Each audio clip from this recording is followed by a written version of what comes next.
V Medvodah in tudi v nekaterih drugih slovenskih mestih med 11. in 24. septembrom v okviru druge izvedbe humanistične rezidence Branislave Sušnik, namenjene špansko govorečim raziskovalkam in umetnicam, gostuje urugvajska videoumetnica Agustina de Vera.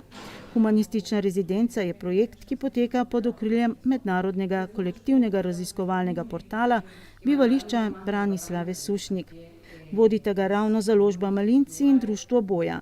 Namenjen pa je preučevanju, prevajanju in razširjanju vedenja in dela slovensko-paragvajske antropologinje Branislave Sušnik, rojene v Medvodah.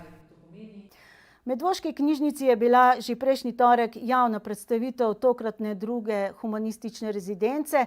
Projekcija videopisma iz kraja San José de Mayo v Urugvaju, namenjenega Medvodam, in pogovor z Agustino de Vera. Slednja je dan kasneje v Baru kulture 313,6 vodila delavnico, namenjeno videoustvarjanju in oblikovanju video odgovora na prej omenjeno videopismo. To soboto, 23. septembra, pa bo na domačiji pri Lenart na Belem, kjer Agustina de Vera v času rezidence biva, še predstavitev rezultatov tokratnega projekta.